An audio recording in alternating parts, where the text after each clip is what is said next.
Hi y'all, it's Becky Roesler. I have Becky's Junk Journals on Instagram and on YouTube. YouTube. Becky's Junk Journals on Instagram. I'm Becky's Journals now. And if you're interested in Facebook, I'm at Rebecca Roesler on Facebook. Today, I'm going to show you how I put together these things that I call page toppers. And page toppers are simply a larger collage that is done on a heavier backing board or paper. Excuse me. So it'll hold up better on a thicker backing paper. But all it is a collage that can be used inside of a junk journal. It can be used on the cover. See, this right here is one of them that I made on that cover. See, it can be used as a cover like that, or they can be put, I like to put them on the inside front cover of the first page. And sometimes I'll leave this end open where they can be a pocket too. But they're just a larger tag or journaling card or snippet or collage or whatever you want to call it. It's just a larger item that's put together in a pleasing way that you use. You take the whole thing and glue it down on your page or your cover. That's all it is. And excuse me, I'm a little croaky today. But anyway, this is two of them that I made. This is probably my favorite one that I made. And on these two, I was trying to use red, which, you know, it's that time of year when everybody's using red, and so I'm trying to use more red because I happen to have a lot of red in my stash right now. So, and by the way, I don't do anything that is for a specific theme or a specific holiday or anything like that. Because I am so slow in working and making these things that by the time I finish them up, the holiday is going to be long gone, or that specific theme is going to be, you know, I'll be over it, you know. I'll be over that theme by the time I finish it. I mean, these things, I just do them a little bit at a time, and since I'm now dealing with issues. We all have issues, and mine have to do with physical and mental this time of year. I don't have more than like 30 minutes at a time to do anything. So this is something that I can work on a little bit, say 10 minutes, come back an hour or two later, work on it 10 more minutes. It's not something that has to be done all at once, and you're not doing it with a deadline. You're just putting scraps and little things together. And so I'm going to show you some more of these. These happen to be the two red ones that I did, but here's some that I did in purple. And they don't have to be huge. I mean, they could be smaller. And that would be cute as a corner tuck of a page. Or I could take and I could continue with this one and add something to the back to make it larger if I wanted to, and just build up on it with some more layers. These, if you don't give yourself any rules, and you just let yourself be creative with what you have, then, you know, you can put it together in a way that's pleasing to your eye. And the main thing is just to do it and keep adding stuff until you like the way it turns out. You don't have to do them like me you can do them like you. And I'm going to give you some guidelines to get you started and show you how I do it. Because I tend to, if I'm going to do something like this, I tend to do a whole bunch of them, as you can see, at one time.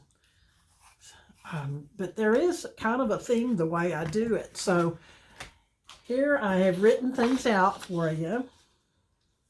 And I hope that you can see all that. There. This is my guidelines. The first thing that I do is I pick out a variety of items, papers, fabrics, gosh, you know, whatever I happen to have around. But when I'm picking them out, I'm going to be thinking about how I'm going to color coordinate, and I'm going to think about how I'm going to have a variety that's going to look pleasing to the eye. And I'll show you how I get started. The first thing I do is I make myself piles. I decide how I'm going to I decide on the backing paper first, what's going to be the very farthest to the back. And then I work from the back to the top, from the largest to the smallest. And that's the same as you would work if you were working on a collage. You would work from the back to the front, from the bottom to the top. So that would be the largest to the smallest. And so your tiniest little things, your smallest little things will be added at the very end. And your main composition and how you put everything together is going to be based on the larger pieces. And there's going to be like 3 or 4 that are going to be the largest pieces, probably 2 or 3, up to 4 larger pieces that are going to make your background. So when I'm choosing items that are going to go, I'm looking for a variety in size and shapes, and I may not use all the items, but I'm looking for a variety of sizes and shapes. I'm also looking for making sure I've got something that is going to be the focal point, and I may have other focal points somewhere in there. And I'm going to look for a variety in texture, because it's the texture that makes all the difference in how things turn out. So this is one pile that I made. This one I chose now I have not rounded the corners or cut these to anything to size on these piles yet. So I'll show you that when I get further along. But this one, I have decided that I'm going to use a variety of small things. I'm going to have this gold for some extra texture. I've got these cards, and I'll probably only use one of those, but I want something that has some writing on it just to give me a variety. But that'll give you some of the, I'll probably have something like that in there too. But that gives you an idea of the variety that I'm looking for. And this one, this pile right here, I've already started getting it ready, because I have worked a little bit longer, but I take a long time gathering all this stuff together. There's no way that I could film just doing it, but this is something that was like, and on the one that's on the very bottom, you want a good heavy cardstock, or this homemade paper or thicker paper. that's like the thickness of heavy watercolor paper that I bought at in a package of this size at Dollar Tree. But this is real thick. It's thicker than cardstock. Since I had a variety of these, all the ones that I just showed you, most of them have a backing of this inexpensive, really cheap paper that I got at Dollar Tree. But this right here came in one of my Tim Holtz packages, and I had already worked on this one enough to know that this is where I'm headed with this one. So what I have done is I have chosen my largest item, and then the next size item, and then I've got a third size item that I'm going to have in there. And for me, I like to work in threes. So these are the three that are going to make up the paper part of my background. So I've got some kind of design going there. And I've got items that are all color coordinated that I've chosen. And that's another thing I do, is when I choose and make my piles, I make the piles so that I have a variety of sizes and shapes and textures. And the texture is very important. And I make sure that I have a contrast from dark to light, because if you make everything where it's just one color, then it gets to be really boring and just sort of bland. But if you have some things on there that will contrast, that they'll stand out, like that black stands out against the purple, and that will probably go there, and this will probably go there. And that is basically the whole thing right there. That's how. And if you'll notice, I will add more texture after I've got this done. But I've got my focal point here, and here is my combined focal point. And then I've got the basic background page. And the first thing making the background is I've got the largest piece and then the next size piece. And it's usually a contrasting pattern. So if I have writing on the background, I'll have some other kind of pattern here. And then I put a piece of lace or fabric or something across this side and the top. And this is the way I do it. And I'm sure there's lots of other ways to do it, but this is the way that I have found that it just makes sense to me. So if I have the lace here, and that gives you a textured background. And then once I've got my basic background done like this, then I'm going to come along with my main focal point, and I'm going to decide where that main focal point is. And I want the focal point to bring this right here and that, so it's all one, so it's connected together.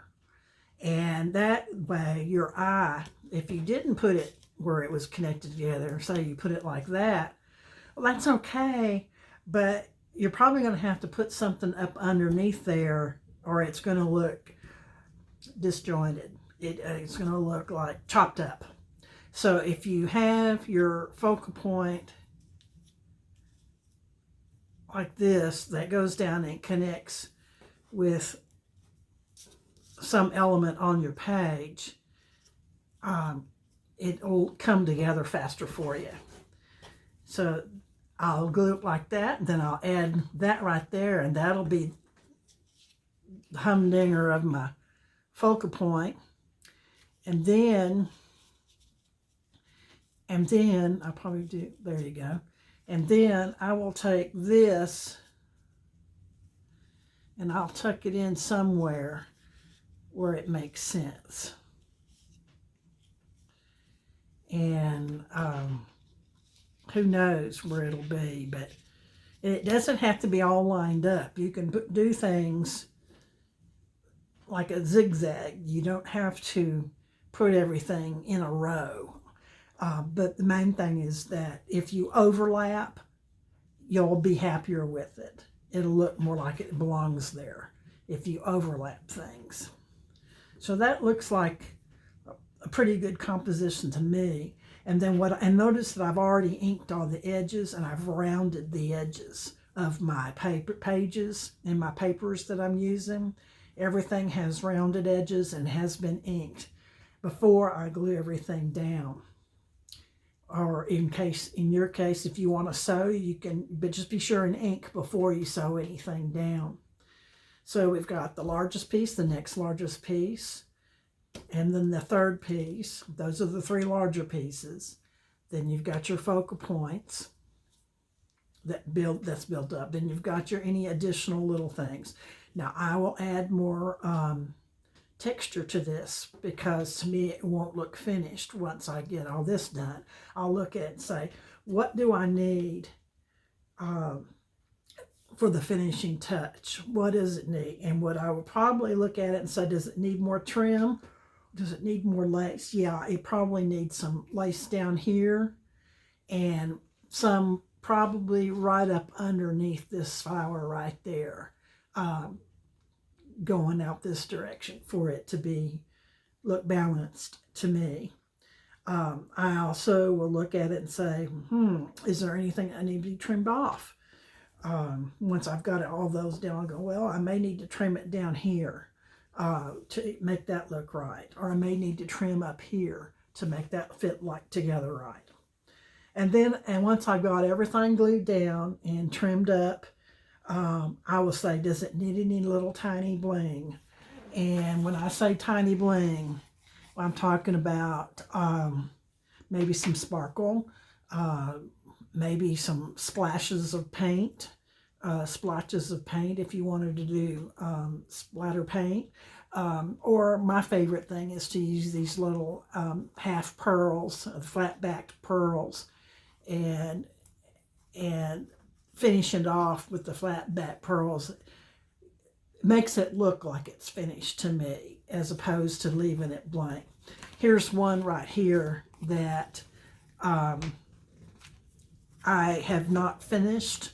I've got everything laid out, and the one thing I didn't do is figure out how I wanted to do the texture at the top.